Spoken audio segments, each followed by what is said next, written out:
taken aback. She doesn't know what to do. She doesn't want to insult me. Maybe I'm like this crazy celebrity fashion dude, and who knows, and I'm with these two hot chicks.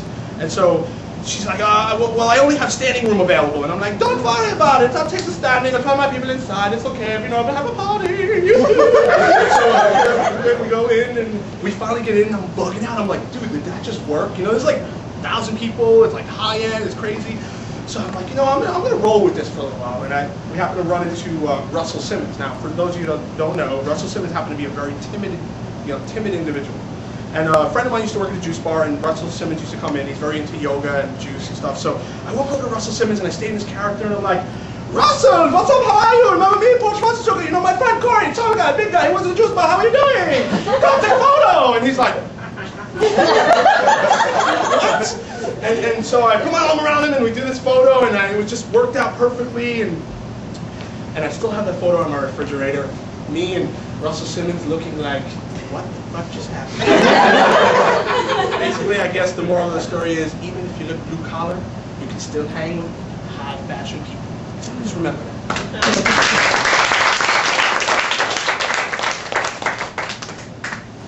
Yo, we gotta get ready for this club, son, you know what I mean? We gotta get all dolled up. You know what I did? I put myself in gold, son. Look at me, solid gold. I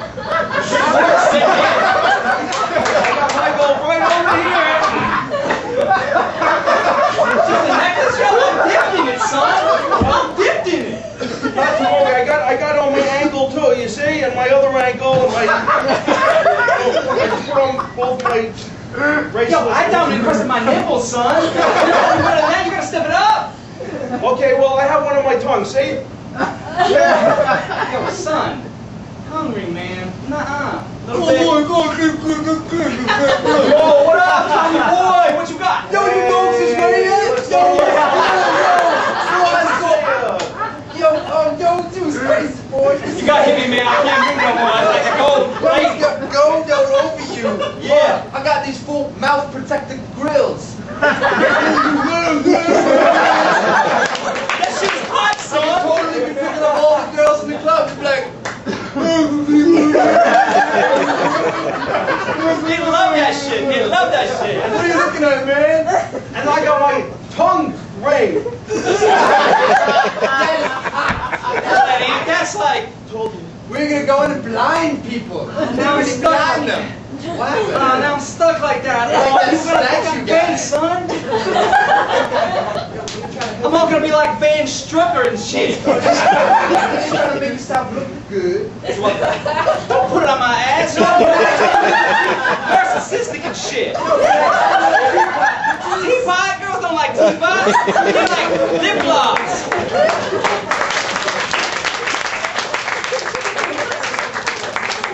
Alright, so all this talk of teeth, tooth, and head and accent actually reminds me of a story. I lived in Chicago for about 6 years, and kind of as an aside, I worked at this sports bar, and this girl once asked, or she said, you know, somebody gave it to either Scatter Mike.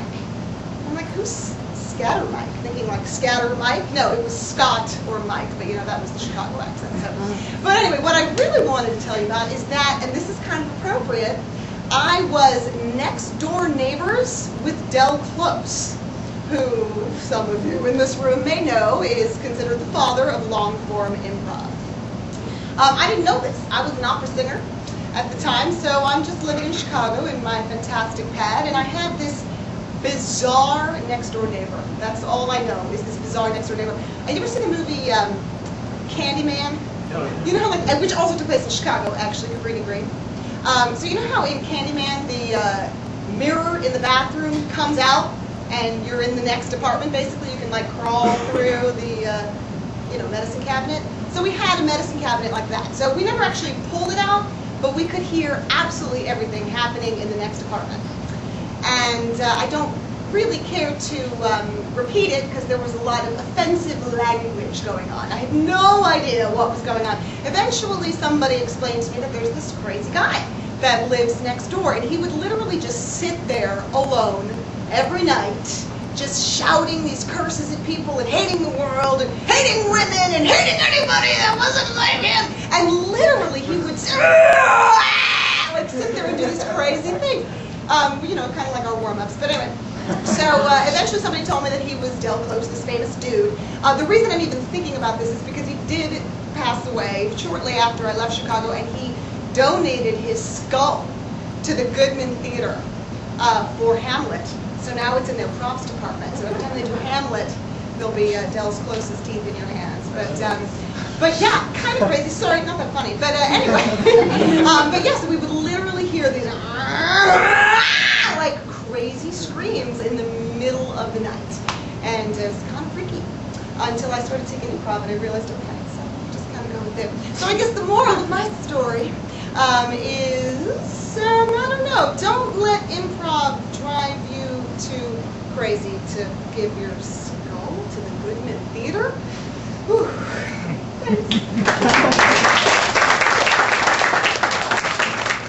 Hey, Goodman Theater, right? Yep.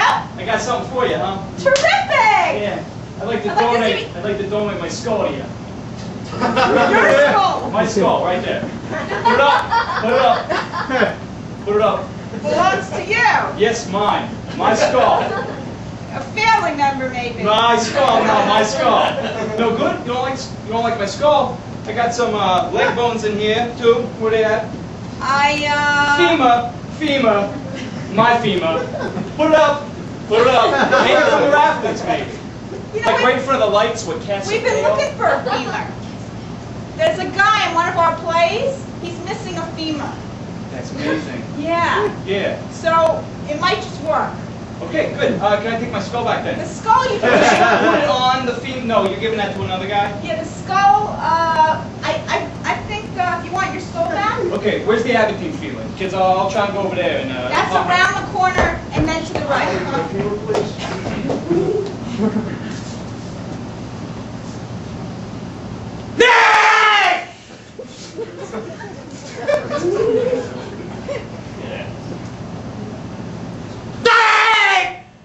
Do you need another cup of coffee? Yeah. All right, today. All right, guys, we're gonna do it today. This bathroom mirror in my bathroom. It's the bathroom mirror. I'm hearing noises from behind it, and we're gonna break it down, and we're gonna find out what it is. I thought we were gonna watch Grey's Anatomy. It's gonna be better than Grey's Anatomy. It's gonna be better. All right, I got my dad's sledgehammer from the garage. Oh, stand back, stand back. Here we go. Hey, did somebody want candy? Chocolate? Pudding?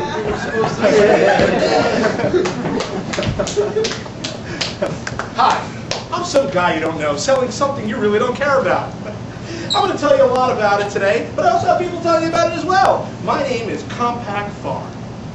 That's right, Compact Farm. I'm selling you something that you don't care about.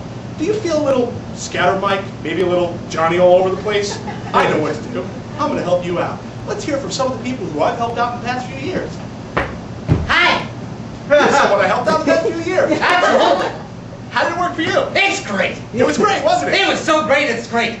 What can you tell people about it? Well, you know, I used to be scattered and sort of all over the place, but now, look at me, I'm focused. That's right, he's focused. I'm focused! He's focused. I'm focused! He's not all over the place.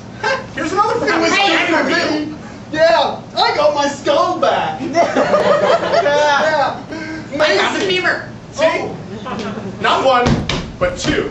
Oh, maybe even three happy customers. What do you have to say, young man? Hey, how you doing? Hello? I don't even know where I am. Oh, he's a new customer.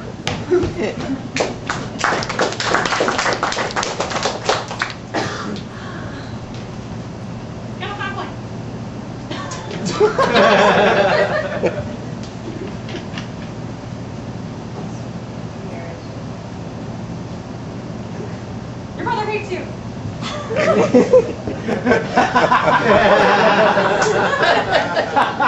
Mom? Thought your boyfriend's cheating on you.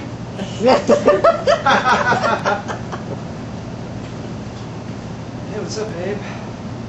What's going on? He's a loser.